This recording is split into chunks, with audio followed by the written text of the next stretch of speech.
Vale.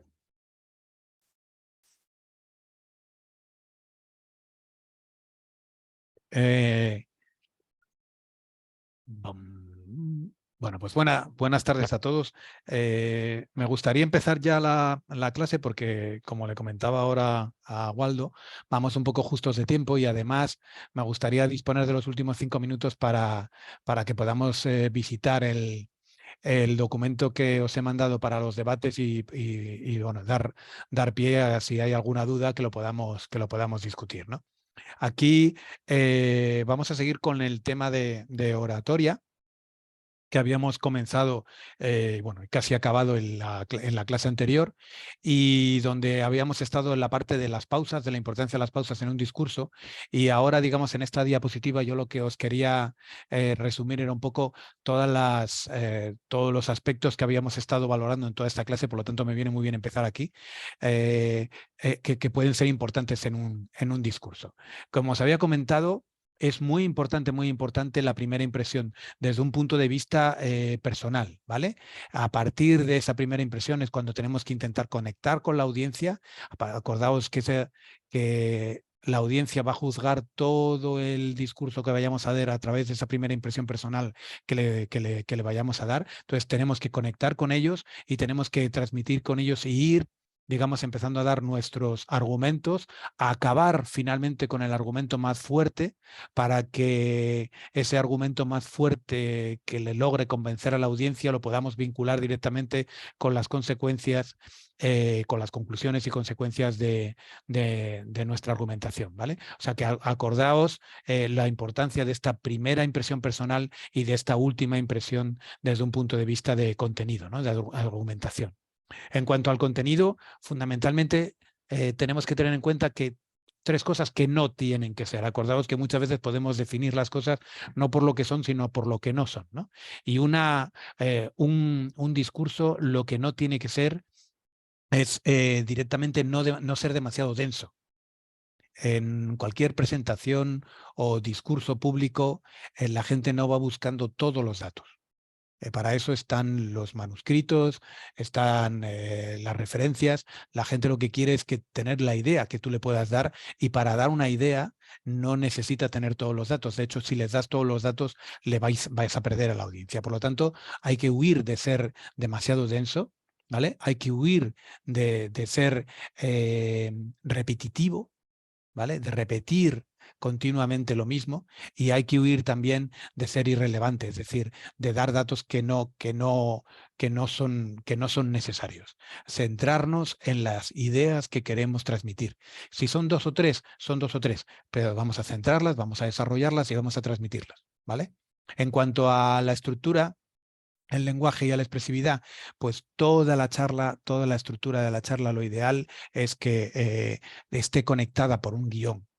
Es decir, que nosotros hagamos una buena introducción al principio que permita a la audiencia tener claro desde el principio cuál es el problema o cuál es lo que nosotros queremos aportar, ¿vale? A partir de ahí desarrollar ese aporte, pero todo a través de un guión. Yo le digo siempre a mis estudiantes que nunca preparen una charla o una presentación sin hacer un guión antes, ¿vale? Es decir, que no sea simplemente una consecución de diapositivas una tras otra que muchas veces no están vinculadas, sino simplemente vosotros, las diapositivas es el medio, o por ejemplo en esta presentación es el medio que vosotros tenéis para transmitir algo, o el discurso es el medio que tenéis para transmitir. Por lo tanto, pero lo que tenéis que es el medio para transmitir vuestro mensaje, lo que tenéis que construir es el mensaje primero. Construir el mensaje, construir el guión del mensaje, y a partir de ahí utilizar los medios divulgativos que tenéis para poder hacerlo, ¿vale? El lenguaje que sea directo, que sea adaptado a la audiencia, y luego, pues claro, evidentemente tener esa expresividad que nos permita, digamos, conectar de una manera que sea directa, que te permita conectar bien con la audiencia, ¿no? Otras cosas que nos van a permitir conectar bien con la audiencia son los aspectos no verbales.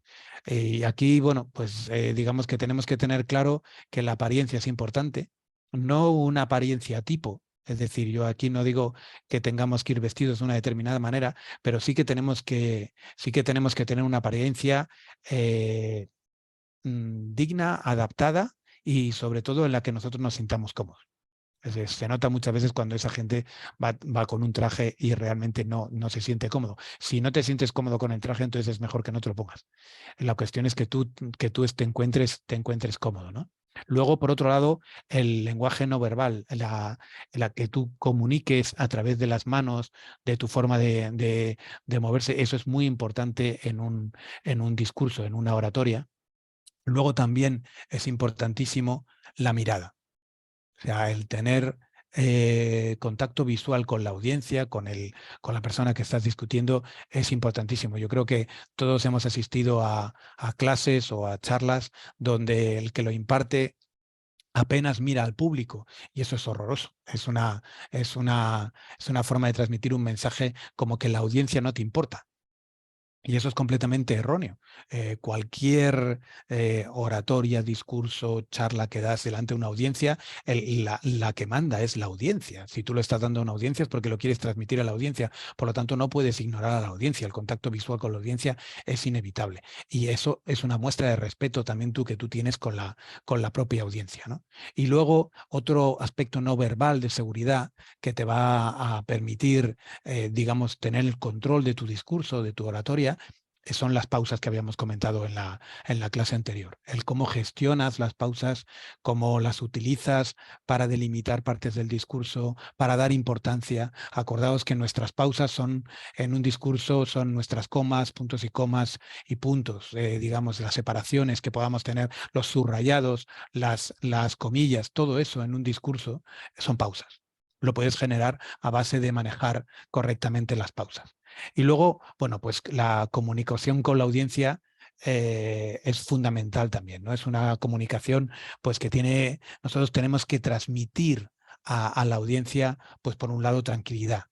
O sea, por un lado, esa tranquilidad y seguridad, eso es muy importante para la audiencia, que tú le transmites que esa imagen de seguridad en ti mismo y de tranquilidad, porque eso hace más creíble tu mensaje, ¿vale? Y luego, por otro lado, tiene que haber una parte de entusiasmo, una parte que tenemos que transmitir. Es muy importante para contagiar a la audiencia que nosotros seamos los primeros en estar convencidos de nuestro mensaje. Y no dudar en mostrar ese convencimiento y ese entusiasmo, porque eso es la forma que tienes de poder transmitirlo a la audiencia, ¿no? Y luego, bueno, pues evidentemente la utilización de los recursos audiovisuales que puedas tener, pues como os había dicho, por ejemplo, las diapositivas, ¿no? Y luego, bueno, pues una serie de, no, os he dicho lo que hay que hacer, vamos a hacer lo que no hay que hacer en un discurso. ¿Qué errores tenemos que evitar en un discurso? Bueno, pues hay mucha gente que cuando está dando un discurso, una charla, parece que realmente está pegado con el público y parece que en vez de convencer al público sobre una idea, lo que hace es que parece que lo quiere ganar, que lo quiere vencer. Es incorrecto y al final siempre conduce a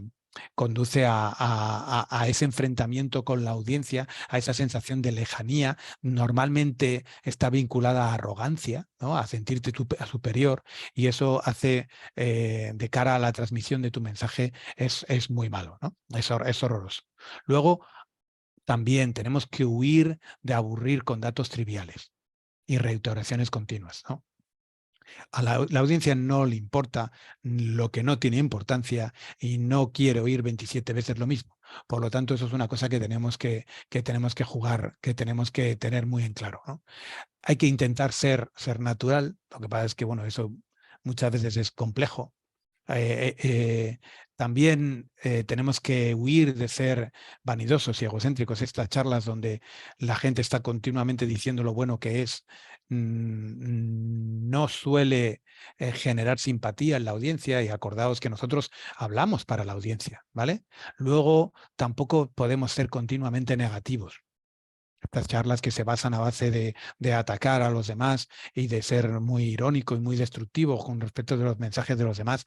Está bien que tú puedas atacar, y de hecho os lo había dicho en tu discurso, es bueno que puedas introducir directamente un 25% de tu tiempo, puede llegar a ser el ataque a, digamos, las afirmaciones que están en contra de lo que tú quieres afirmar, pero hasta ahí. Es decir, luego por otro lado nosotros tenemos que ser constructivos. Tenemos que ofrecer algo, ¿vale? No solo destruir, también tenemos que ofrecer. Luego, tenemos que tomarnos en serio a la audiencia y respetarla, ¿no? Es una de las cosas que yo me imagino que también habréis visto y sufrido mucho, pues son esos profesores que siempre se pasan de la hora, o esa gente en los congresos científicos que tienen 10 minutos para hablar y al final le tienen que terminar cortando a los 15 minutos y no han dicho ni la mitad de lo que querían decir, y por lo tanto tú, después de estar ahí 15 minutos escuchándole, no has oído ni el desarrollo fundamental ni las conclusiones, y lo único que te planteas es que he perdido mi tiempo, ¿no? Porque al final he escuchado cosas que no hacía falta escuchar. Eso es una falta de respeto completa. Si nosotros tenemos un tiempo para hablar, tenemos que fijarnos a ese tiempo, porque eso demuestra que lo has preparado y que te has ajustado. De hecho, una de las cosas más importantes, la gente tiene miedo cuando dice no he podido preparar bien el discurso. Normalmente cualquier persona que dé un discurso, una clase, una charla sobre algo, sabe suficiente como para poder hablar, y probablemente para poder hablar de cosas que son relativamente ciertas. Donde se demuestra realmente cuando la gente no ha preparado algo es cuando no se ajusta al tiempo. Porque claro, está a lo mejor dando un discurso, adaptando una charla que había preparado para media hora, y en vez de adaptarla para el cuarto de hora que tiene ahora para darla, directamente no la adapta y empieza a dar la misma, luego se da cuenta de que va muy tarde, o sea, y al final es un desastre de charla, ¿no? Y es una falta de respeto. Entonces, tenéis que ajustaros siempre al tiempo y tener en cuenta el tiempo del que disponéis, ¿no? Y esa gente también es muy cansina, esa gente que está disculpándose continuamente. Bueno, perdón, porque no sabía que tenía que no sé qué. Discúlpate si quieres una vez, no te disculpes demasiado, y si no sabías, pues la próxima vez entérate antes de hacerlo. Esa gente que está continuamente disculpándose, al final no genera simpatía, ¿vale?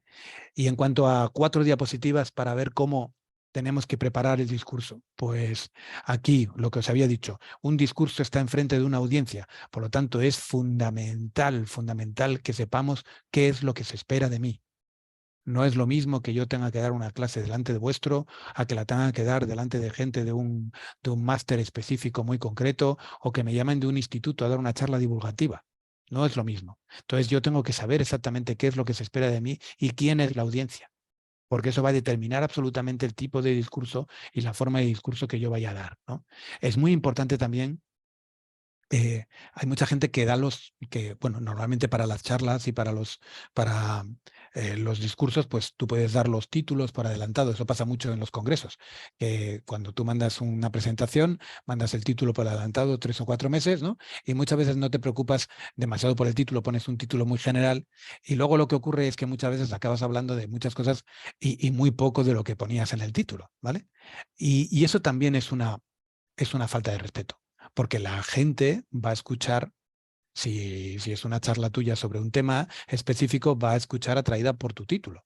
Y si luego tu charla no refleja tu título, o sea, no se ajusta a tu título, pues realmente es un fraude para la gente que te ha oído hablar, y es muy molesto el tú acercarte a algo. Joder, yo pensé que esto iba a hablar de esto, de esto, de esto, y al final realmente ha estado todo el tiempo hablando por lo otro. ¿Y por qué? Porque no se preocupó mucho de preparar un poco el guión de la charla antes de mandar el título, y mandó un título lo suficiente general que valía valer para esa charla o para cualquier otra, ¿no? Entonces, eso es también otra de las cosas que os había comentado, que se puede asimilar a una falta de respeto a la audiencia. Me da igual, ya pongo un título y luego ya les cuento cualquier cosa. No, la gente espera algo de ti, ¿vale? Y esa audiencia, ese tipo de audiencia espera algo de ti, tú te tienes que ajustar a ello. Y tienes que saber perfectamente cuál es tu tema principal y qué es lo que queda fuera de ello, ¿vale? Y también es muy importante que una vez que nosotros hayamos definido ese tema principal, o sea, tengamos ese objetivo que define el tema principal, que lo tengamos muy claro tanto a la hora de preparar el discurso como a la hora de darlo. Que no pierdas nunca de vista cuál es tu objetivo principal. Y que la audiencia nunca pierda de vista cuál es tu objetivo principal. Muchas veces, también seguro que lo habréis visto vosotros, en esos discursos donde realmente los estás escuchando y dices, pero ¿qué me quiere decir? O sea, qué es el mensaje que me quiere transmitir? Es inconexo, no deja claro el objetivo, y no lo recalca durante el discurso, no lo vuelve a estresar durante el discurso. Un objetivo principal tiene que volver. No tienes que aburrir con él, pero tiene que volver de una forma u otra, tiene que volver y tiene que quedar siempre claro durante tu discurso, ¿no? Y esto es muy importante para dejar claro cuál es tu objetivo, y esto es una cosa que yo os recalqué en la clase anterior, es muy importante la introducción. La introducción muchas veces también, bueno, yo trabajo en la ciencia, en artículos, pues artículos científicos y todo, y muchas veces parece que la introducción de un artículo científico es lo menos importante del artículo porque como realmente no son tus datos, ¿no? Pero sí es importantísimo. De cara a un lector, la introducción es lo que le va a poner en contexto, es lo que va a realmente darle la oportunidad al lector a entender la importancia de lo que tú has hecho a posteriori y que le vas a poner en el artículo, ¿vale? Entonces, realmente sí que es muy importante una buena introducción. Y esto que os estoy diciendo en un artículo científico se basa para cualquier presentación o discurso. Si tú estás haciendo una presentación de algo, es muy importante que hagas una pequeña introducción para que la gente entienda en qué contexto se hace. Y tú qué estás aportando, ¿no? ¿Qué estás aportando con respecto a lo que hay? O si se contrapone a lo que hay. Luego también podemos definir esos objetivos particulares más concretos que podemos ir recordando o no.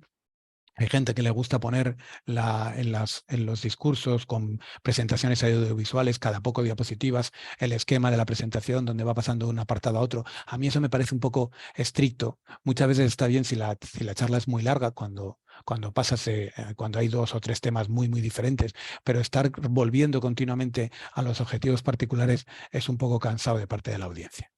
Lo que sí es importante con respecto al contenido era esto es crítico, ¿no? El generar un guión. Mm, Yo a todos mis estudiantes de doctorado aquí en la universidad, siempre que tienen que dar una charla, siempre que tienen que hacer una presentación, pues en el medio de las tesis doctorales, en la defensa de las tesis doctorales o a presentaciones en congresos, siempre le digo lo mismo, construye un guión. De hecho, yo muchas veces lo que hago es cojo una hoja y me hago un storyboard, un guión como si yo tengo y construyo. Es decir, yo tengo 30 minutos, vale, muy bien. Entonces yo considero más o menos que estoy entre 45 segundos, 1 minuto y medio por diapositiva, por lo tanto voy a tener en torno a 35 diapositivas. Muy bien, tengo 35 diapositivas. Voy a querer al principio, en la introducción, dejar claro esto y esto. Le voy a dedicar 4 o 5 a estos temas sin hacer las diapositivas, solo generándote. Luego voy a vincular estas con los objetivos a través de esta aproximación que voy a hacer, hacerlo todo en vuestra cabeza. Construir primero el guión de vuestra charla en vuestra cabeza. Estructurarlo bien, de tal manera que estéis repartiendo el tiempo en función de la importancia. Porque muchas veces lo fácil, o lo que hace mucha gente, es empezar a construir el, el, el, el, el discurso, la presentación, la charla, sin pensar, es decir, empezar a meter sus resultados, no sé qué, y al final te das cuenta de que tienes muchísimas diapositivas preparadas, no tienes tiempo para hacerlo, luego tienes que empezar a remodificar lo que has hecho, que tienes muchísimo más tiempo. Es mucho mejor perder 1 o 2 horas al principio, coger una hoja grande. Yo normalmente le recomiendo a mis estudiantes de doctorado una hoja A3 en la que tú te haces realmente tu estructura de la charla y luego construyes la charla allí. Y ahí se nota perfectamente quién ha construido la charla. ¿Por qué? Porque en esas charlas siempre ves un guión a lo largo de toda la charla que está vinculando continuamente unas diapositivas a otras, que pasan directamente, pues conectando unas ideas con las siguientes, que todo eso se construye antes. No se construye desde el principio haciendo tú unas diapositivas tras otras. Es muy, muy, muy importante que construís el guión antes de empezar a buscar incluso información o disponer de mucha información en concreto. Si ya tienes la información general más o menos, construye y luego incluso busca lo que tengas que hacer. Es muy importante tener este hilo conductor. Yo se lo digo siempre a la gente, la audiencia se pierde, nos perdemos todos. Es muy complicado estar 1 hora, 40 minutos, 30 minutos siguiendo a una persona hablando. Por lo tanto, es muy importante que la lleves de la mano a la audiencia a lo largo de tu mensaje que quieres transmitir. Y si ese mensaje no está, si ese hilo no está bien generado, vas a perder a la audiencia y al final la mayoría de la gente a los 20 minutos no va a saber muy bien qué le estás contando o no se va a acordar. Tienes que llevarla contigo, ¿vale? En cuanto a cómo llevamos a cabo el discurso, bueno, pues si es un discurso, digamos, en plan oratoria, en plan casi sin recursos audiovisuales, pues puedes tener el de los conceptos clave, ¿no? El decir, hablar libremente, y yo lo único que recomiendo en este caso yo os lo recomiendo, no recomiendo llevar el discurso escrito, ¿no? Que es el manuscrito literal.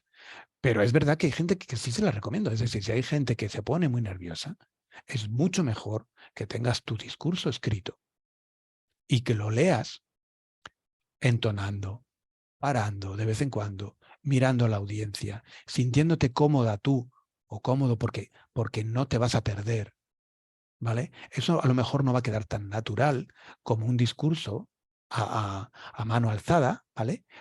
Pero cada uno tiene que saber sus limitaciones y a lo mejor si él va a estar muy nervioso y no tiene muy claro qué es lo que va a pasar y prefiere tener absoluto control sobre ello, de esta manera tú no vas a tener nunca un problema. A lo mejor no va a ser excelente, pero nunca va a estar mal. Cuando tú yo he visto gente en congresos científicos que ha tenido que bajarse del atril porque no se perdía y no sabía seguir. Y estaba tan nerviosa que tenía que... Entonces, mm, hacer lo que tengáis que hacer para sentiros cómodos y seguros.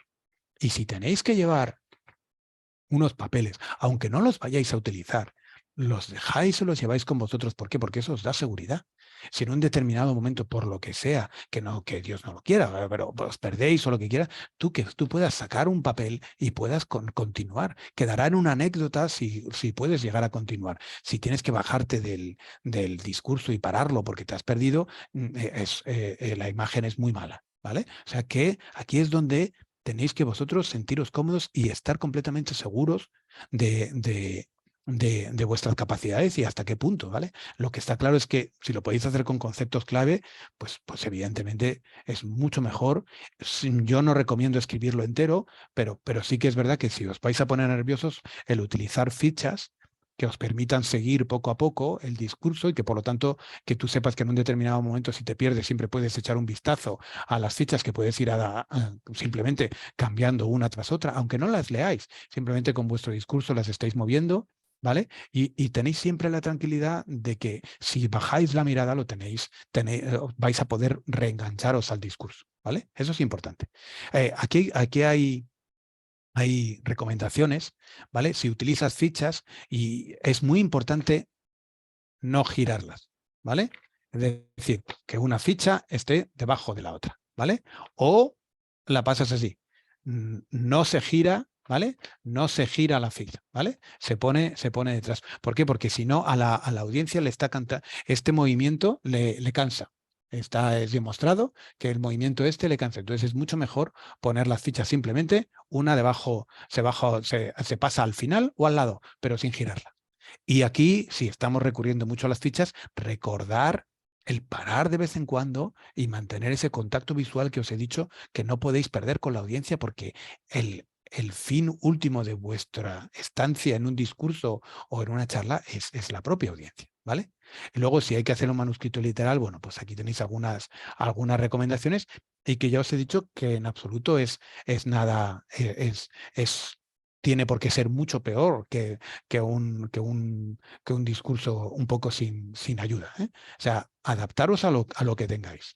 Y más si es muy técnico y tenéis que dar muchos datos. Por lo tanto, para eso es muy importante muchas veces que vosotros no tengáis que estar memorizando muchas cosas. Y para eso están las fichas, ¿vale? ¿Qué claves tenemos en un discurso? Pues lo que os había dicho, concentrarse en lo esencial. Y aquí esto es muy difícil. ¿Por qué? Porque cuanto más corto es el discurso, menos tiempo tienes y por lo tanto más tienes que ir a lo esencial. Cuanto menor es el tiempo, menor es la posibilidad que tienes de perderte y menor es la posibilidad que tienes de dedicar tiempo a lo que no sea absolutamente esencial. Decía Winston Churchill que si él tenía que dar un discurso de 10 minutos, necesitaba una semana prepararlo. un discurso, me decía, de 1 hora necesitaba 2 días para prepararlo. Y en cambio, si no tenía límite de tiempo, podía empezar a hablar cuando tú quisieras. ¿Vale? O sea, y es verdad, es verdad. Aquí es lo que os había dicho antes. La preparación de un discurso, donde se nota que hay falta de preparación, es cuando alguien divaga, cuando alguien no se ajusta al tiempo. Ahí es cuando realmente te das cuenta de que no lo ha preparado. ¿Vale? Entonces, cuanto más pequeña sea la charla que tienes que dar, más tienes que prepararlo porque tu margen de corrección del tiempo es pequeño. Si yo en una clase me puedo puedo extender en un tema, pues porque veo que ha habido preguntas y me extiendo en el tema, si yo tengo 50 minutos, 1 hora, pues luego tengo tiempo para acelerar al final de la clase, adaptarme. En una charla de 10 minutos, 15 minutos, tienes muy poco tiempo.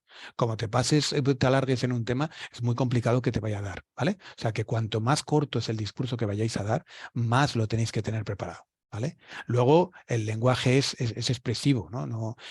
Intentar lo que os había dicho, no memorizar completamente lo que vais a decir, salvo el principio. Acordaos, es fundamental que esos 2, 3 primeros minutos de un discurso generéis esa buena impresión personal que es la que os va a acompañar durante todo el discurso. Y por lo tanto, si aquí tenéis que aprenderos de memoria esa parte del discurso, hacerlo. Porque queda muy mal que seas dubitativo al principio, que transmites esa idea de falta de preparación, de falta de confianza en ti mismo, porque van a escucharte toda la charla con ese prisma. Por lo tanto, esa es la única parte que debemos preparar completamente. ¿Vale? Una pizca de humor. Si sois capaces de darle una pizca de humor a vuestro discurso, es fenomenal. Con eso conseguís el notable alto y el sobresaliente. Pero realmente es complejo. Es lo que ser gracioso en un discurso es complicado, pues, sobre todo cuanto más ecléctica sea la audiencia, porque las bromas que pueden ser graciosas para unos puede que no lo sean para otros. Entonces, cuanto mayor sea la audiencia y más diversa sea la audiencia, más complicado es que posibles bromas que hagas le guste a todo el mundo. Por lo tanto, yo ahí sí que os recomiendo que si no tenéis la completa seguridad de que una broma vaya a hacer gracia a todo el mundo, es mejor no hacerla. ¿Vale? Se pierde mucho más con una broma que no tiene gracia o que ofende a alguien que con una broma que con lo que puedes ganar con una broma que tiene gracia. Luego, bueno, pues mostrar una actitud emocional, eso es importante. Si vosotros no estáis convencidos de lo que estáis hablando, no vais a convencer a nadie, ¿vale? Pero ojo con ser demasiado intenso. Esa gente que es agotadora, ¿no? Que estás escuchándolo durante media hora y está continuamente como medio gritando, como intentando hacerte participar. Eso muchas veces es demasiado. Es decir, tenéis que buscar el equilibrio entre intentar transmitir vuestro entusiasmo y cansar. ¿Vale? O sea que ojo con esto, ¿eh? No es simplemente ser lo más entusiastas posibles, no. Tenéis que poner un límite porque eso al final muchas veces agota a la audiencia. El tono y la expresión corporal, eso es muy importante de cara a conseguir esa actitud emocional. Incluir a la audiencia en vuestras estos. Es muy importante que la audiencia vea que va a sacar beneficio. Y para eso muchas veces es muy, muy, muy interesante recurrir a nosotros. Considérate a ti mismo parte de la audiencia y cuando transmites un mensaje, os incluyes y de esta manera todos vamos a salir beneficiados. Parece como que tú te estás poniendo dentro de la parte de la audiencia, ellos te consideran como uno de los suyos y entonces es más fácil que te compren cualquier cosa que tú les estés vendiendo, ¿vale? O sea, hazte a ellos, hazte tú de su equipo y ellos de tu equipo, de tal manera que sea mucho más fácil esa transmisión del mensaje. ¿Vale? Y luego lo de no perder de vista el objetivo principal que os había comentado. Bueno, pues esto es un poco en cuanto a lo que sería la oratoria. Y ahora la última parte digamos, de lo que sería la clase, esta media hora que queda, pues lo que vamos a ir es un poco a la dialéctica erística. Es decir, aquí ya no vamos que bueno, en esta parte, en esta última clase de oratoria ya he empezado a daros herramientas, ¿no? Para transmitir y convencer a la audiencia, y ya cada vez me estoy alejando más del objetivo que teníamos en las primeras clases, que era la búsqueda de la verdad, es decir, el debate como una confrontación en una controversia entre dos posturas que se contraponían, ¿no? Buscando cuál era la mejor postura, ¿no? O sea, cuando alguien argumenta a favor o en contra, la audiencia pues tiene claro todos los posibles ángulos de ese tema y por lo tanto puede tomar una decisión. Aquí ya no estamos tanto en la parte de la de la verdad objetiva, ya no estamos tan parte de qué es la mejor solución. Aquí ya lo que buscamos es convencer y ganar el debate, ¿vale? Aquí ya no nos importa tanto la verdad final. Yo lo que busco es tener razón, ¿vale? Schopenhauer, que es uno de los primeros que empezó con esta dialéctica erística y empezó a dar un manual, ¿no? Con 38 consejos para a la hora de utilizarlos, a la hora de convencer y ser convincente en una argumentación, en un debate. Pues él decía que la razón de todo esto es, digamos, que la propia, ¿cómo se podría decirlo? La propia arrogancia y que el ser humano es vanidoso, es decir, quiere tener razón. Tú a lo mejor al principio empiezas una discusión porque piensas que realmente lo que tú estás diciendo es la verdad y quieres convencer por la verdad, pero finalmente muchas veces lo que simplemente quieres es no perder.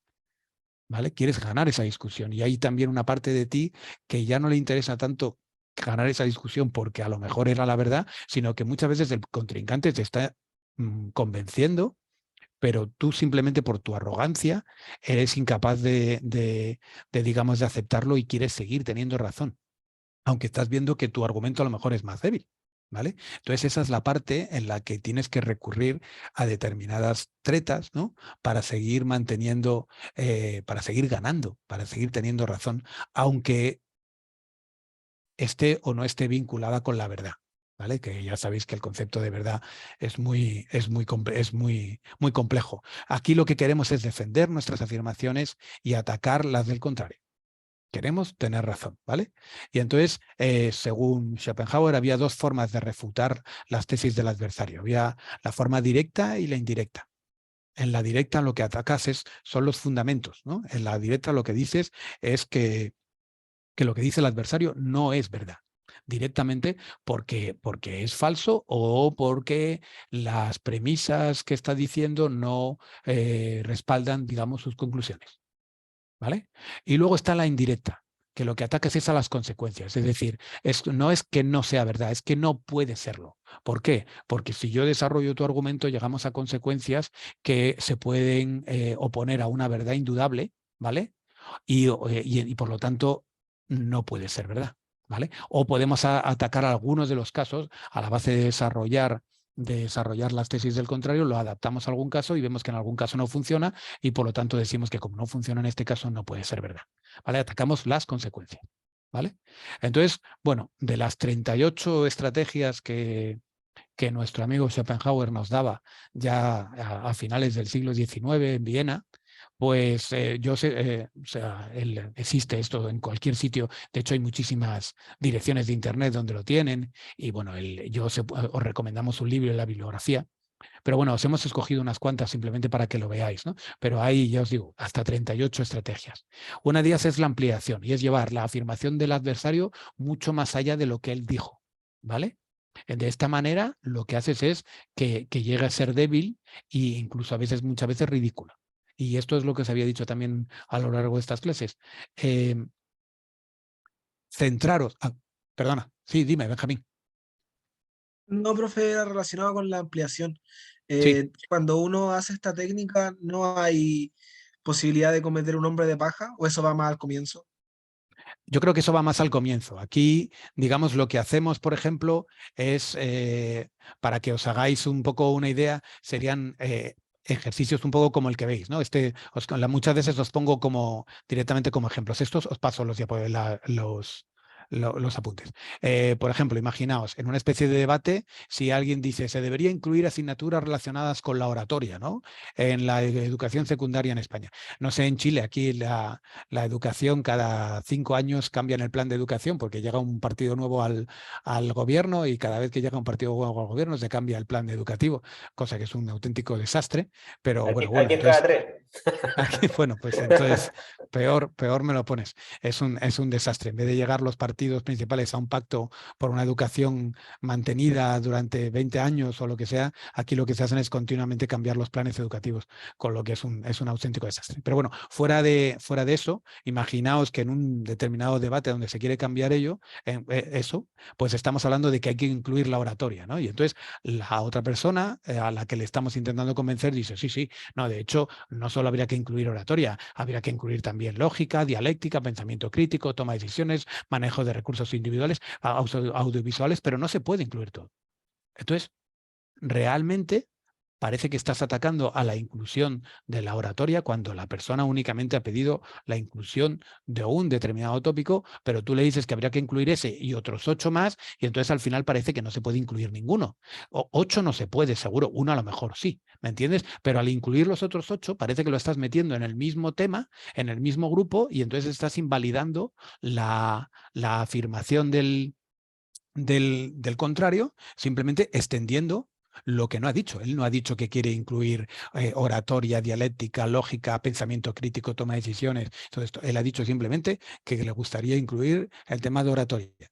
Al llevarlo, al ampliarlo tanto, una cosa que él no ha dicho, le estás como restando credibilidad a lo que ha dicho, ¿vale? Entonces, esto es una de las formas un poco que hay de atacar, y esta es bastante útil, porque porque no es, no es agresiva. Ya veréis que os voy a dar otras técnicas que son más agresivas. Esta no es agresiva. Esta realmente le estás diciendo, bueno, hombre, ya eso, pero también sería esto, y como no se puede hacer todo, pues no hacemos nada. ¿Vale? Bueno, pues aquí no estás atacando. Hay otras donde, pues, por ejemplo, esta, la de encolerizar al adversario, aquí esto es más, aquí no hay ningún tipo de, digamos, de intentar, ¿cómo diría?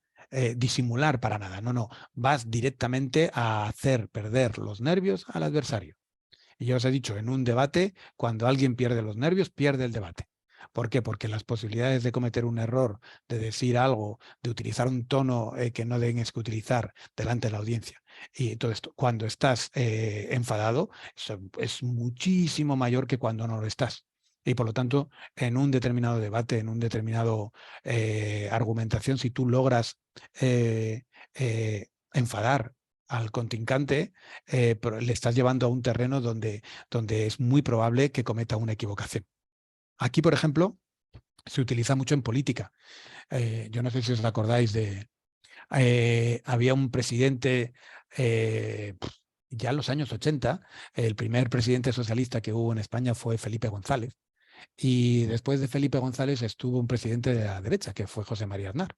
Y, durante 4 años de legislatura, en cualquier debate que había, lo único que se dedicaba a hacer José María Aznar era siempre decir lo de váyase, señor González, es que usted tiene que irse, váyase. Entonces Felipe González perdía los papeles porque era como que no le estaba dando ni razones, ni simplemente estaba todo el día con el váyase, señor González, ¿no? O por ejemplo en los debates, ahora ya de una forma más moderna, Pablo Iglesias de Podemos aquí en España, siempre cuando alguien hablaba de la derecha o de la izquierda, empezaba a decirle tic-tac, tic-tac, tic-tac, como que era la cuenta atrás para que le echaran, ¿no? Entonces, es muy burdo, pero la gente, el contrincante, perdía los papeles y al final lo que conseguía en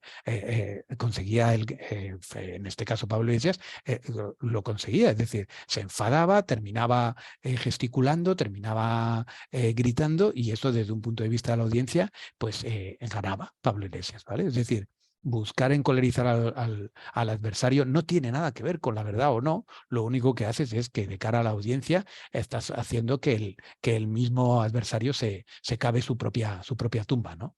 Luego también esta es muy importante, la de cambiar de tema.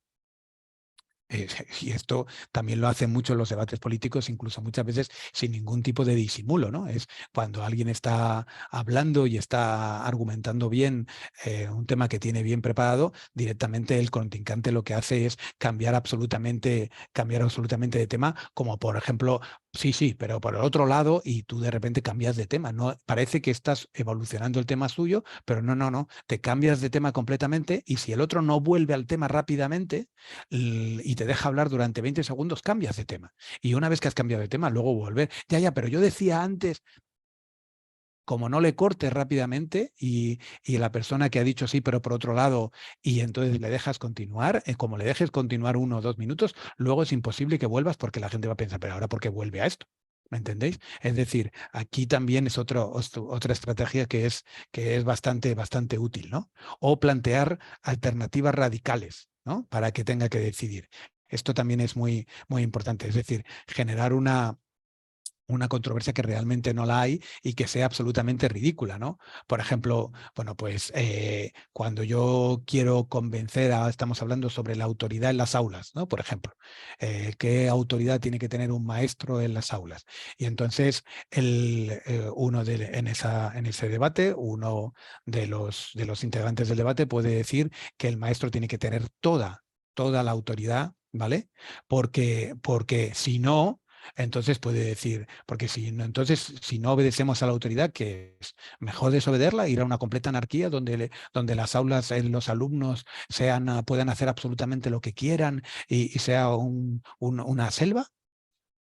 Entonces, estás llevándolo a un extremo donde, claro, evidentemente esa opción no puede ser y entonces parece que tienes que volver a la de que el profesor tenga absolutamente toda la autoridad, pero probablemente haya caminos intermedios donde el alumno también tenga derecho a intervenir, a esto, pero si lo llevas a que decir que si le quito la autoridad al maestro, la absoluta autoridad al maestro, estoy convirtiendo todo en una continua anarquía, pues entonces, claro, la opción está clara, ¿no? Pues prefieres darle toda la autoridad al maestro. Eso no es lo que buscaba el contrincante, pero tú parece que le estás dejando que solo dos alternativas y una de ellas es ridícula, por lo tanto, al final parece que tienen que irse con la tuya, ¿no? Luego está, pues, una estrategia ad hominem, que no es que atacar a una persona, pero sino simplemente vincular alguna de las afirmaciones que hace esa persona con algo de su vida anterior o que lo haya hecho, ¿no? Por ejemplo, aquí puede ser que se hace muchas veces cuando hay un debate electoral, ¿no? Y la oposición le dice al partido del gobierno, hombre, es que usted debería bajar los impuestos, ¿no? Y entonces dice, usted no tiene ninguna credibilidad para decirme que baje los impuestos porque usted estuvo gobernando hace 4 años y no los bajó. Bueno, pero es que hace 4 años la situación del país a lo mejor no era una situación que llamara a una bajada de impuestos. Es decir, esa argumentación en absoluto es válida porque no tiene ninguna base, ¿no? Es como decir, tú no me puedes dar consejos sobre mi hijo adolescente porque no eres padre y además nunca has querido hacerlo. ¿O qué tendrá que ver? Para poder opinar sobre un tema, no tienes por qué haber sido, ¿no? O sea, para opinar de fútbol no tienes que haber sido futbolista, ¿no? Si fuera así, en todos los países como Chile, como España, todo el mundo, nadie podría opinar de fútbol y aquí opinamos todos, o de política, es absolutamente ridículo, ¿me entendéis? Entonces aquí lo que hacemos es como decir, bueno, como tú no lo hiciste o tú no eres, pues no puedes opinar, ¿no? Se puede opinar y mi opinión, lo que tú tienes es atacar mi opinión, no atacarme a mí. ¿Vale? Eso es diferente. Luego también forzar las consecuencias. Esto es una refutación indirecta que os había dicho antes, ¿no? Es hacer un uso abusivo un poco de lo que sería la deducción. Por ejemplo, pues usted dice que amar es igual es como amar a alguien es entregarse, ¿no? Pero entonces si esto es verdad, entonces amar nos conduce a perder nuestra propia identidad, a perder la independencia, a someternos y es como una forma de esclavitud. Entonces, él no ha dicho esto, ¿no? Estamos forzando las consecuencias. Entregarnos a una persona no quiere decir perder completamente nuestra personalidad. Entonces, ¿me entiendes? Aquí lo que podemos hacer es forzar las consecuencias para que parezca que lo que él está diciendo es ridículo, pero realmente no tiene por qué serlo. Lo único que hemos hecho nosotros ha sido llevarlos. Esto estaría cerca un poco de los límites que habíamos dicho en la primera estrategia, ¿no? Luego, esta es una estrategia que también funciona muy bien, que es la de plantear muchas preguntas y en desorden, ¿vale? Es decir, imaginaos, por ejemplo, que yo estoy intentando en una reunión de empresa, estoy intentando convencer al consejo de administración de la empresa de que tenemos que aprobar un presupuesto expansivo, es decir, tenemos que aumentar el presupuesto, ¿no? Y entonces, bueno, pues hay alguien que se opone a aumentar el presupuesto porque no sabemos, porque la situación, y entonces yo puedo empezar, pero ¿cuál es la política fiscal que tiene el gobierno? ¿Es que van a subir los impuestos, van a subir el precio de la gasolina? ¿Qué ocurre? ¿Va a pasar algo? Y entonces, bueno, pues empiezas a hacerle un montón de preguntas. ¿Es que ha dicho el gobierno algo? ¿Es que tenemos alguna idea de qué va a pasar? Y entonces él directamente, pues, no, aquí nadie ha dicho que vayan a subirse los impuestos, pero, y entonces tú sigues, pero entonces si suben, ¿qué pasa? ¿Nos afectaría a nosotros? ¿Tendríamos que subir nuestros precios? Y entonces al final le obligas, él no tiene tiempo para pensar. Y al final dice, bueno, no, realmente yo no he dicho a nada de esto. Y entonces dice, bueno, pues precisamente como no lo has dicho, es lo que me estás dando la razón, ¿no? Tenemos que tener un presupuesto precisamente porque no hay esa situación, digamos, de inseguridad. La situación de inseguridad a lo mejor la había, pero yo al forzarle con un montón de preguntas y muy radicales, le obligo a decir que no, y entonces al obligarle a decir que no y no tener tiempo a responderlas y a prepararse, parece que te está dando la razón. ¿Entendéis? Entonces, esto sí es una estrategia que funciona. Lo que pasa es que es más complejo de hacer, pero funciona muy bien. Sí, sí, porque además es una forma de hacerlo que, si os fijáis, no estamos atacando, al contrario. Es una forma muy elegante de hacerlo, le estamos quitando la razón sin atacarle directamente. Que a mí yo, a ver, os pongo estos ejemplos de Schopenhauer porque la dialéctica erística, pues os tengo que dar digamos, las estrategias, ¿no? Para tener razón. Pero a mí me gusta más esas estrategias donde no atacamos, al contrario, donde no necesitamos encolerizar al contrario, donde no necesitamos atacar su vida personal o remontarnos en su pasado para... No, es decir, estrategias como esta, donde realmente no estamos haciendo absolutamente nada malo, solo le estamos haciendo muchas preguntas a la vez, y si él no es capaz de responderlas, pues entonces es un problema suyo, ¿no? Entonces ganamos, pero sin tener que, digamos, faltarle al respeto y alejarnos de lo que es el ganar con argumentos, ¿no? Entonces, bueno, esto también es, en cuanto a consejos en una discusión, debate, estos son cosas que son de sentido común, que, ojo, siempre vais a perder un debate cuando discutamos con alguien que tiene mucho menos conocimientos que tú o que es mucho más tonto que tú, porque evidentemente los demás no tienen nada que perder. Eso me imagino que también lo habréis demostrado, o lo habéis experimentado a lo largo de vuestra vida. Y entonces, huir siempre, por favor, de ese tipo de debates y ese tipo de discusiones. Cuando veáis que es imposible ganar con argumentos, entonces no tiene ningún sentido debatir. ¿Vale?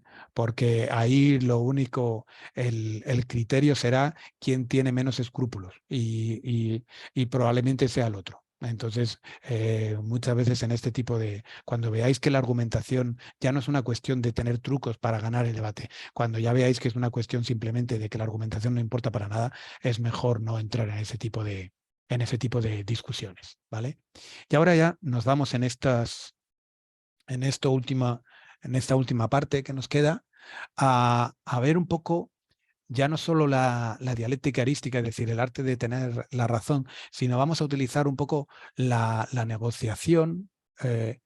Os voy a dar consejos sobre cómo actuar en momentos de negociación como medio de ejercer influencia, ¿no? Y entonces, y aquí tenemos que tener claro una cosa, en cualquier tipo de negociación, y esto lo veréis sobre todo en el mundo político, ¿no? Parece que ahora todo está dominado por la política, pero bueno, es así. Y es que en una negociación, si queremos ganar, tenemos que renunciar a la victoria. Es decir, si estamos en una negociación, quiere decir que todos van a tener que aceptar algo de los demás, y por lo tanto es imposible que nosotros consigamos todo lo que queremos, porque entonces, si no, no sería una negociación. Por lo tanto, para ser prácticos en una negociación, lo que tenemos que tener claro es que no vamos a ganar todos los puntos que queremos, ¿vale? Por lo tanto, tenemos que tener, y por tanto, es muy importante que nosotros definamos claramente cuáles son mis intereses principales, aquellos que son irrenunciables. Si yo estoy negociando algo, hay 3 cosas que quiero conseguir. Esta y esta. Y esto tiene que acompañarme siempre y decir, esto sí que no puedo renunciar, ¿vale? Pero luego tienes seguro intereses secundarios, opcionales, que te gustaría conseguir, pero que se podría, digamos, sentir una satisfacción después de la negociación si consigues los principales, aunque no consigues todos los secundarios. Bueno, pues entonces tengamos muy claro cuáles son los objetivos o mis intereses secundarios, porque esas van a ser la moneda de cambio que yo voy a utilizar durante la negociación, ¿vale? Y igual que tú tienes que preparar muy bien qué es lo que no puedes renunciar y qué es a lo que puedes renunciar, tienes que intentar saber cuáles son los objetivos principales irrenunciables del otro, del adversario, y cuáles son los secundarios. Porque en cuanto nosotros sepamos muy bien qué es a lo que él no va a renunciar, podemos atacar a todos los secundarios. A base de venderle que le vamos a aceptar esto, y entonces vas derrumbándole todos los objetivos secundarios. Es muy fácil una negociación cuando yo sé que hay una persona que lo que está buscando es simplemente, fundamentalmente una cosa, y lo demás no le importa tanto. Entonces puedo ir fácilmente a por ella, ¿vale? Tenemos que saber claramente cuáles son los objetivos, los intereses irrenunciables de los míos y los del adversario, y cuáles son los opcionales, ¿vale? Y es muy importante diseñar una estrategia, un plan de acción. De hecho, mis consejos para llevar a cabo la negociación es nunca la empieces sin haberla preparado. Y esto, hay mucha gente que es muy lista. Hay mucha gente que va a buscar que tú tengas una determinada negociación cuando no te la esperes. Y no van a tener ningún problema en hacértelo. Digo, oye, no, Jorge, ¿te importaría venir aquí? Es que tenemos que discutir si vamos a hacer esto o no. Y sin haberte avisado, ¿no? Y entonces dices tú, pues al principio dices, bueno, vale, voy. Y entonces vas a esa negociación y ahí seguro que vas a perder. ¿Por qué? Porque no la has podido preparar. Entonces, cuando alguien quiere que discutir contigo, cuando supone una negociación, nunca aceptéis una discusión sin haberla preparado. ¿Vale? Digo, no, es que ahora no puedo, no sé qué, no sé cuántos. Dime mañana qué día, cuándo te viene bien y quedamos mañana y lo hablamos. Y entonces tú vas con tus temas, con tu negociación preparada, con tus objetivos principales, con tus objetivos secundarios, sabiendo lo que te van a pedir, sabiendo lo que puedes renunciar, sabiendo lo que tú puedes pedir que renuncien los demás. Y entonces sí llevarás a cabo una negociación eficaz. Si te logran meterte en la negociación de improviso sin que la puedas preparar, vas a perderla seguro, ¿vale? Y de hecho muchas veces la gente lo quiere.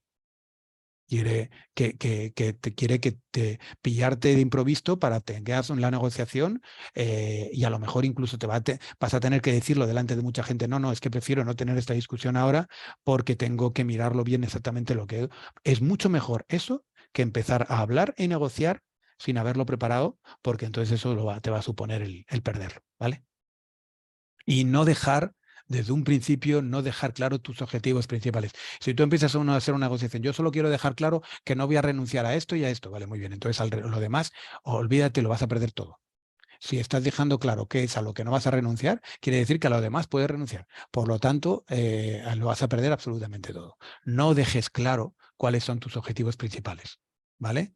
Intenta no concentrarte en intereses, o sea, estar centrado en los intereses y no en posiciones, ¿no? Tú no es lo que tú buscas son intereses principales y secundarios, ¿vale? No posiciones. Aquí sí que es importante, si te mueves no importa, lo importante es mantener tus intereses, ¿vale? De vez en cuando, si tú ves que la negociación te está favoreciendo, haz una pausa y sintetiza los avances que se han hecho. Bueno, pues entonces, hasta ahora no te quejarás porque has conseguido esto, y recalca esos objetivos secundarios que tú has cedido hasta ahora. Intenta no recalcar los que ha cedido el otro, ¿vale? Para que parezca que tú has cedido más. Intenta recalcarlo, pero bueno, estos son trucos. Entonces, si tú eres el que generas la pausa y el que haces la recapitulación, eres tú el que está contando la historia. Entonces, tú puedes contar la historia donde parece que la mayoría de las cosas has cedido tú. ¿Por qué? Porque si lo haces esto en mitad de la negociación, parece que te coloca en una postura mucho más ventajosa de cara a la segunda parte de la negociación, porque tú ya has cedido un montón, ¿vale? Por lo tanto, Jorge, sí. una consulta porque hay una cosa que no sé si todos los estudiantes están siguiendo. El tema de la negociación, tú lo estás presentando como una negociación, por ejemplo, en política, y yo te Sí, podría, política, trabajo, o lo que sea. por ejemplo, bueno, en Chile, desde mi punto de vista, la pésima negociación que hizo la izquierda fue cuando fue el tema de la nueva constitución. O sea, Mm, querían todo o nada y se quedaron con nada, literalmente, ¿no mm. es cierto? Por lo tanto, Sí, no hubo ni siquiera una negociación previa a la votación, y ahora están llorando que no, que no, la derecha no negocia cuando ahora no están en posición de negociar la izquierda. Pero en el marco de lo que es un debate, no logro ver cómo se da una negociación en el marco de un debate, dejando de lado el tema del poder, ¿no es cierto? Por no, ejemplo, no, esto ya esto ya se marcha un poco del tema del debate, ay, pero como es un tema donde tenemos la dialéctica, ¿no? Digamos, la última parte del tema, que sería un poco el tener la razón independientemente de que la tengas o no la tengas, digamos, estos son un truco como que se lleva más allá del debate, pero donde también buscamos tener la razón, ¿no? Es que son en negociaciones. Y yo creo que desde un punto de vista yo creo que esto no lo he incluido otros años y me pareció interesante la última vez que lo hice aquí con los alumnos de Oviedo. ¿Por qué? Porque muchas veces debates es verdad que los alumnos no participan tanto a lo largo de su vida, pero en cambio en negociaciones estás continuamente negociando. Entonces, esto también es importante y al final no deja de ser muchas de las estrategias que os estoy diciendo aquí, si lo pensáis, son muy parecidas a las estrategias de enfocar un debate. Al final, no estás confrontando argumentaciones, estás confrontando intereses, pero al final la forma en que los confrontas, la forma en que cedes una cosa, ganas la otra, eso es muy parecido. Y por eso no tiene mucho, no está directamente vinculado al debate, pero sí está vinculado digamos, a herramientas que pueden tener los estudiantes de cara a tener razón en eventos, ¿no? Posteriores, en que puedan utilizar en su trabajo o en cualquier circunstancia. no, que yo te hacía la pregunta porque yo lo pensaba al revés, o sea, que quizá esta misma estrategia de negociar, que es en este caso ceder poder Mm. para cumplir un objetivo principal, quizá en el marco de un debate uno podría concederle puntos argumentales al rival en pro de fortalecer la credibilidad de otros argumentos propios, Claro, porque por ejemplo, te pongo un caso, en Chile está el eterno debate de si se deben controlar los medios de comunicación por el tema de las fake news que se llaman, las mentiras. sí, Claro, ese tipo de debate la izquierda tiende a estar más posicionada porque en Chile al menos la mayoría de lo que son las fake news vienen desde redes sociales de derecha. Pero mm, lo que yo no he escuchado, por ejemplo, te pongo aquí en Chile se habla de sí, que hay un complot, se van a tomar el gobierno, etcétera. Muchas cosas, ¿no es cierto? Pero en el marco de un debate uno podría tener una concesión de decirle, por ejemplo, a una persona de derecha que le diga a alguien de izquierda, mira, te concedo que de mi grupo hay serios problemas de fanatismo, etcétera, nacionalismo, eh, y por lo tanto te lo concedo, pero concédeme tú también que por el lado de ustedes sí. también hay ciertos casos donde pasa lo mismo. Por ejemplo, la izquierda tiende a tener las fake news de que los fondos de pensiones lo están robando a nuestra administradora cuando no es así, cosas así. No sé No, si no, yo se creo, podría presentar así. claro, claro. De hecho, yo creo que en algún momento de las cuestiones del debate sí que lo hemos dicho. Una de las características de un buen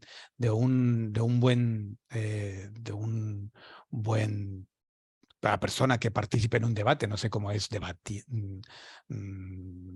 alguien que participe en el debate, podría ser empático, ¿no? El decir, vale, yo muy bien entiendo tu punto de vista con respecto a esto e incluso podría darte la razón en esto, pero a base de esto de cara a la audiencia, el no ser negativo, el concederle algo al contrincante, siempre vende muy bien de cara a la audiencia. ¿Por qué? Porque la audiencia siempre tiene esta parte aquí, la negociación está siempre, Y la gente entiende que en una confrontación no puede ganar completamente toda una persona. Entonces, cuando tú estás dando la imagen de que le estás dando la razón en algo, pero realmente lo que a ti te interesa lo mantienes intacto, realmente estás vendiendo a la audiencia que tus ideas principales, tus argumentos principales te lo van a comprar, igual que los intereses principales en un caso de negociación. Por lo tanto, y por eso digo que tiene ese contacto, no es un debate, pero sí que es verdad que muchas veces las herramientas que se utilizan son muy parecidas, ¿no?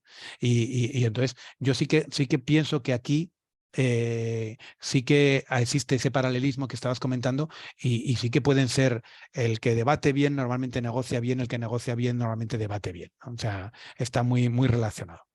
Y en cuanto a, bueno, una cosa, ya que con esto ya acabo, porque además estamos acercándonos, que esa parte de negociación o de debatir de cara a influir en la audiencia, necesitamos tres cosas principales, ¿no? Necesitamos controlar las emociones, eso es fundamental. Lo que os había dicho antes también con la dialéctica, con lo de hacer perder enfadar al contrario. Si nosotros no controlamos las emociones porque nos hemos enfadado, porque estamos muy nerviosos, porque nos afecta mucho desde un punto de vista emocional esto de lo que estamos hablando, negociando, discutiendo, entonces vamos a perder. Vamos a dar una imagen cuando interrumpimos mucho, cuando estamos hablando impulsivamente, cuando somos subjetivos y por lo tanto estamos rechazando todo, cuando estamos repitiendo continuamente el mismo mensaje, estamos bloqueados. Eso no va a ser bueno de cara a que nosotros podamos convencer a la audiencia. En cambio, cuando yo llego a la situación, a esa negociación, como os había dicho antes, cuando yo la puedo preparar, ¿vale? Yo llego con serenidad, llego controlando la emoción, porque muchas veces hay muchas veces que vamos a negociar cosas que son realmente importantes, ¿no? Entonces tenemos que realmente prepararlo bien, tenemos que saber que somos capaces de controlar esa emoción y muchas veces habrá que utilizar técnicas incluso antes de la negociación. ¿Por qué? Porque sabemos que es un tema que nos va a poner muy nervioso y si nos ponemos nerviosos vamos a hacerlo peor. Es decir, vamos a estar continuamente para nosotros recordando cuáles son nuestros intereses principales, nuestros objetivos. Vamos a estar tranquilos, vamos a estar serenos, no vamos a perder los nervios incluso aunque ellos intenten que lo perdamos con esas técnicas que os había dicho antes de intentar encolerizar al contrario. Nosotros tenemos que intentar dar esa imagen de control porque esa es la que realmente, incluso en una negociación cuando es enfrente de otras personas, los demás que van a juzgar la negociación, pues sí que prefieren esta imagen mucho más que la imagen esta de alguien que está continuamente atacando, interrumpiendo. Eso no vende bien, ¿no? Entonces, otra cosa es, pues eso, lo que estábamos hablando antes, empatizar, ¿no? No dar la razón, no ser simpáticos, sino simplemente ponernos en su lugar. Muchas veces esto nos permitirá entender cuáles son los objetivos secundarios nuestros, intereses secundarios nuestros que podemos ceder, que a nosotros no nos importa tanto y que eso va a conseguir que incluso al propio contrincante lo pongamos de nuestro lado, ¿no? Entonces, vamos a ponernos en su lugar, vamos a ver qué es lo que él quiere y a ver si parte de nuestros objetivos o intereses secundarios son lo que él realmente quiere, porque entonces es perfecto para nosotros. Vamos a poder negociar con algo a lo que a nosotros no nos cuesta renunciar y que sabemos que ellos lo quieren y por lo tanto vamos a poder pedir muchas cosas a cambio, ¿vale? Por lo tanto, pongámonos en el lugar del contrario. Y luego, a la hora de ser persuasivo, ya no solo de cara a la discusión uno contra otro, sino de cara a que a esta negociación se haga delante de una audiencia. Entonces, aquí tenemos que intentar dos tipos de lenguaje. Dentro de la propia negociación, que pueden ser 3 minutos, como pueden ser media hora, tenemos que tener al principio un lenguaje autoafirmativo, ser directos, hablar en primera persona, ser breves, concretos. Tenemos que sostener la mirada durante mucho tiempo, ¿vale? Cuando queremos vender nuestros intereses primarios, tenemos que intentar demostrar seguridad en nosotros mismos, no estar agarrotados, utilizar los gestos, ¿vale?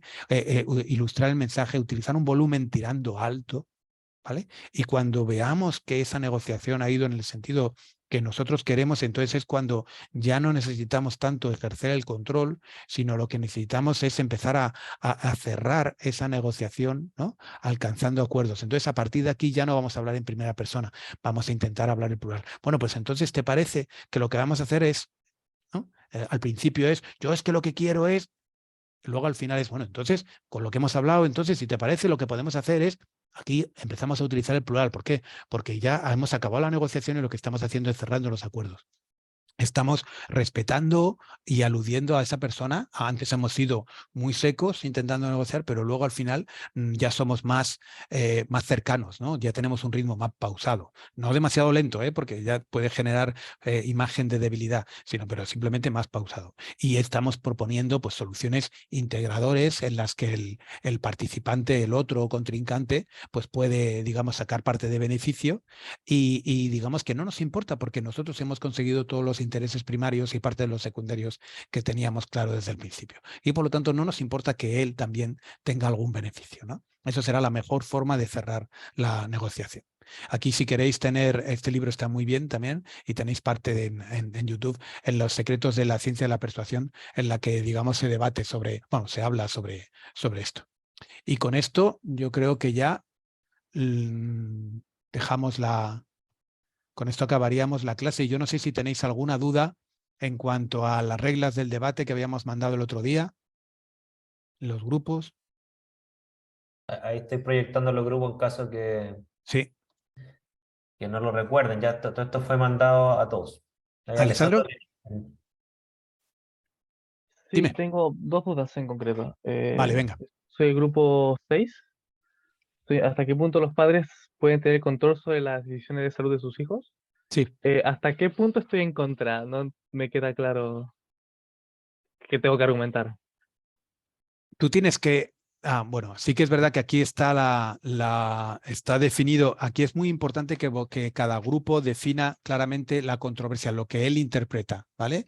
Lo que estábamos hablando antes, Waldo y yo, sobre un debate. Es decir, tú puedes empezar y decir, aquí tienes que definir tú los límites y ir contra los límites que define el contrario, ¿no? Es decir, estamos hablando, yo os pongo nos ponemos aquí 2 o 3 ejemplos, ¿no? Pero digamos que lo que tienes que, ¿tú que estás en favor o en contra? En contra. Pues lo que tienes que decir es, ¿dónde piensas tú que los padres no deberían tener, por ejemplo, en el caso de las vacunas, no deberían ser los padres los que toman esas decisiones, sino que debería ser el Sistema Nacional de Salud?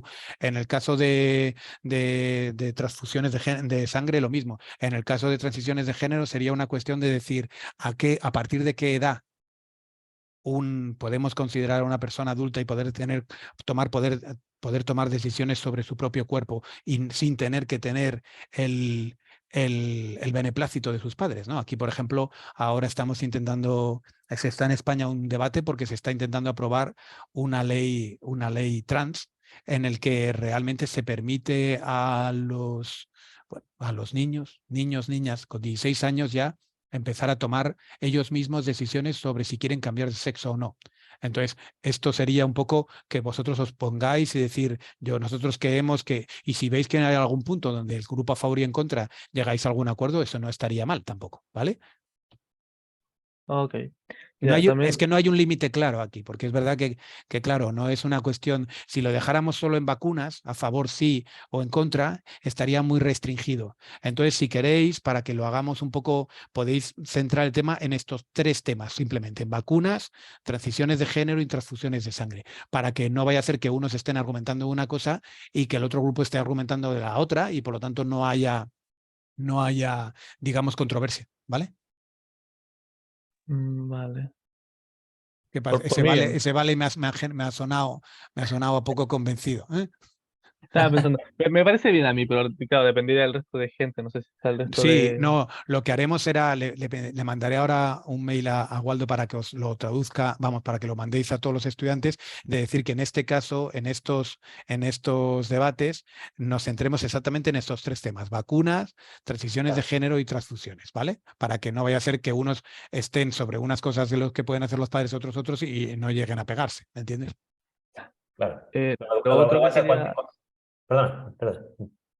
lo otro que quería preguntar era que este debate concreto es el 29, ¿no? Esta no es la clase de la semana que viene, sino la siguiente, sí. Yo creo que es el 29, ¿no? Ya, Sí. entonces tengo un problema porque el 29 tengo prueba de cálculo y extienden el horario, entonces estaría solapándose. Porque es en el bloque anterior, pero se extiende. ¿Y cuánto llegarías tarde a la clase? O Eh, sería mucho, o no podrías llegar a la clase. Lo digo porque lo que podríamos hacer es tener este debate primero y este después, y por lo tanto el debate en el que participarías tú empezaría no a I10, sino pues empezaría a -20 o a -15.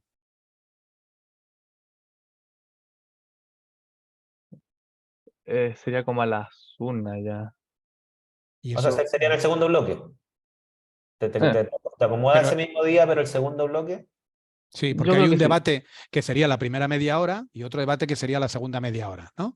Pero si tú nos mandas un mail, y no tengo ninguna cuestión en contra, pues lo que haríamos sería hacer el fortalecimiento, digamos, primero el debate del fortalecimiento del uso de la fuerza de los carabineros y segundo el debate en el que participas tú, de tal manera que tu debate solo estuviera en la segunda parte de la clase y por lo tanto no pudieras asistir. ¿Te parece? Sí. ¿Tú se envió un correo? Sí, por favor. Así nos Para que no haces se la me olvide. petición oficial y lo transmitimos, ¿vale? Ok. Gracias. Nada. Benjamín. Profesor, yo tengo una duda respecto de mi tema, que es el aborto, es el segundo tema, Sí. eh, y es si se va a tomar en cuenta la legalización del aborto en Chile o como un problema global, desde el punto de vista de la negociación o como argumentos que se puedan dar. Ya. Ahí yo creo que eso está dentro de las estrategias que podáis dar vosotros. Yo, como siempre, me parece que lo comentó una compañera vuestra en la clase anterior, cuanto más cercano traigas el tema, más emocional puede ser y más capacidad de convencer tienes. Otra cosa es que puedas utilizar las legislaciones de otros países como argumentación a favor o en contra de lo que tú quieras defender, ¿me entiendes? Pero yo sí que es verdad que lo intentaría llevar un poco a lo que sería el caso en Chile, que no sé cuál es realmente no sé cuál es la legislación en Chile ahora en cuanto al aborto, no sé dónde estáis. No, no tengo idea. Estamos en debate. Lo que existe hoy en día es que para el caso del riesgo de vida de la madre, Mm, el aborto no está penalizado. De hecho, se permite que un procedimiento quirúrgico genere como efecto secundario el aborto. sí, Pero en los otros casos de violación y en el caso de inviabilidad del sí, feto, malformaciones a lo mejor o algo así. ¿Mm? claro, eso está un poco más en la clandestinidad, a pesar que en la realidad igual se hace. O sea, eso Mm. también en la realidad se hace, ya sea porque se van a otros países o porque hay clínicas privadas que las fichas las llenan de forma distinta, ¿no? Pero legalmente eso todavía es clandestino. No, pues entonces en vuestro caso sería un tema donde realmente sí que podrías utilizar, yo si fuera tú, utilizaría el tema, la casuística de Chile, ¿no? Porque tú tienes que estar a favor o en contra. No, en contra, por eso no me conviene tanto jugar a Chile. Ah, O bueno, sea, pues entonces juega con No, ello no, y no desvelemos no aplicaste lo que decía Jorge, no tienes que entregarle ya tu estrategia al rival. al rival. Sí, sí, la acabamos de. Error, error. Bueno, vamos a así es, suponer ¿no? que habrá muy pocos ahora conectados, por lo tanto ya no creo. A lo mejor tienes suerte y no hay ninguno del equipo contrario. Claro. ¿Eh? La que no. Les Venga, falta Benjamín. ver Ah, a no, los está estudiantes. Fabián ya jodido. Bueno, hombre, A pero los ahora, estudiantes. tienes, A lo tienes mejor 15 días. es un truco, Fabián, porque te la voy a cambiar después. Claro, a lo mejor era un cebo que tú has puesto para que ataque por ahí y luego le atacas tú otra vez. O sea, vete tú a saber. ¿Eh? Eso es lo que pasa, Jorge, cuando tienen estudiantes tan jóvenes. No han visto la película El Padrino. Ah, Ahí vean El Padrino para ver que eso no se hace en la verdad. eso sí que es el arte de la negociación. Sí, sí, ahí sí también es importante. Bueno, tenéis bueno, cualquier duda de todas maneras que tengáis, nos las comentáis. Y entonces, Waldo, si no te importa, puedes mandar un mail a los estudiantes diciendo que en el tema del debate de los Sí, padres nos vamos a centrar exactamente en sí, los 3 ejemplos que ponemos sí, sí. para que no sea demasiado expansivo. Sí, sí, no, de acuerdo, de acuerdo. Pues Yo mando ahora esto a la tarde, junto con clarificar la inversión del orden de las sí, exposiciones. de lo de Alessandro para que quede ya claro y esto. Vale, fenomenal. Y nos vemos entonces dentro de una semana para el primer debate. ¿Vale? Yo lo que sí os Chao, pediría que fuerais puntuales para que Y prueben las cámaras y los micrófonos, eso, recuerden. Pruébenlo antes. acordaos. ya. Sí. Chao, profes. Les vaya bien. Chao, Chao. hasta Chao. luego. Hasta luego, Saludos. Waldo. Chao, Cuídate. Jorge, que esté bien. Cuídate.